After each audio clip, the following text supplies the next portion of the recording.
Hi hello ನಮಸ್ಕಾರ. ನಾನು ನಿಮ್ಮ ಪ್ರೀತಿಯ ಮಿಸ್ಟರ್ ರಾಣಾ ಮಾತಾಡ್ತಾ ಇರೋದು. ನಮ್ಮ ಕನ್ನಡ ಇಂಡಸ್ಟ್ರಿಯಲ್ಲಿ ಸಾಕಷ್ಟು ಮೂವಿಗಳ ಬಗ್ಗೆ ರಿವ್ಯೂ ಮಾಡಿದ್ದೀನಿ. ಈ ಮೂವಿ ಬಂದುಬಿಟ್ಟು ಭೈರತಿ ರಣಗಲ್, ನಮ್ಮ ಡಾಕ್ಟರ್ ಶಿವರಾಜ್ ಕುಮಾರ್ ಅಭಿನಯದ ಕರುನಾಡ ಚಕ್ರವರ್ತಿ ಡಾಕ್ಟರ್ ಶಿವರಾಜ್ ಕುಮಾರ್ ಮತ್ತು ರುಕ್ಮಿಣಿ ವಸಂತ್ ಅವರ ಭೈರತಿ ರಣಗಲ್ ಮೂವಿ ಸಿಕ್ಕಾಪಟ್ಟೆ ಹೈಪ್ ಕ್ರಿಯೇಟ್ ಮಾಡಿದಂಥ ಮೂವಿ. ಈ ಮೂವಿ ಪ್ಯಾನ್ ಇಂಡಿಯಾ ಲೆವೆಲಿಗೆ ಹವಾ ಮಾಡಿದೆ. ಯಾಕಪ್ಪ ಅಂದರೆ ಟ್ರೇಲರ್ ಆ ನಮೂನಿ ಇದೆ. ಈ ಮೂವಿ ನಾಳೆ ರಿಲೀಸ್ ಆಗುತ್ತೆ. ದಯವಿಟ್ಟು ಯಾರೂ ಮಿಸ್ ಮಾಡೋಕ್ಕೆ ಹೋಗಬೇಡಿ. ಯಾಕಪ್ಪ ಅಂದರೆ ಇದು ಮೂವಿ ಬೇರೆ ಲೆವೆಲೇ ಇದೆ. ಕನ್ನಡ, ತೆಲುಗು, ತಮಿಳ್, ಹಿಂದಿ ಹಾಗೂ ಮಲಯಾಳಂ ಪ್ಯಾನ್ ಇಂಡಿಯಾ ರಿಲೀಸ್ ಆಗ್ತಾ ಇದೆ.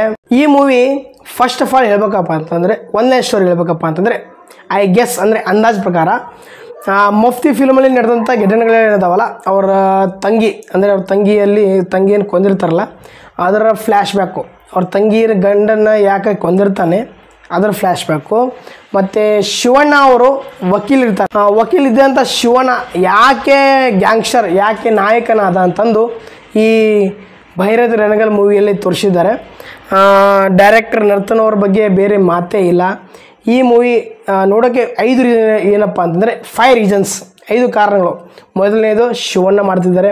ರುಕ್ಮಿಣಿ ವಸಂತ್ ಅವರು ಇದು ಸಿಕ್ಕಾಪಟ್ಟೆ ಹೈಪ್ ಕ್ರಿಯೇಟ್ ಮಾಡೋಂಥ ಮೂವಿ. ಯಾಕಪ್ಪ ಅಂದರೆ ಅವರು ಯಾವ ಫಿಲ್ಮಲ್ಲಿ ಸಹಿ ಆಗ್ತಾರಲ್ಲ, ಯಾವ ಫಿಲ್ಮಲ್ಲಿ ಮಾಡ್ತಾರೋ ಪಕ್ಕ ಹಿಟ್ ಅನ್ಬೋದು.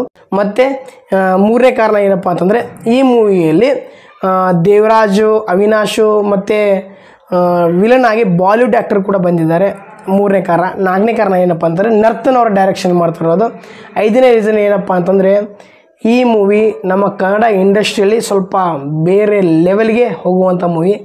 Mass, full mass film. ಬೇರೆ ಬೇರೆ ಚಲನಚಿತ್ರ ಬಗ್ಗೆ ರಿವ್ಯೂ ಮಾಡ್ತಿರ್ತೀನಿ. ದಯವಿಟ್ಟು ನಿಮಗೇನು ಅನಿಸುತ್ತೆ ದಯವಿಟ್ಟು ಕಾಮೆಂಟ್ ಬಾಕ್ಸಲ್ಲಿ ಕಾಮೆಂಟ್ ಮಾಡಿ. ನನ್ನ ಚಾನಲ್ನ ಸಬ್ಸ್ಕ್ರೈಬ್ ಮಾಡಿ, ಹಾಗೆ ಬೆಲ್ ಐಕನ್ ಒತ್ತಿ. ಜೈ ಹಿಂದ್, ಜೈ ಕರ್ನಾಟಕ. ಮತ್ತೆ ನಮಸ್ಕಾರ.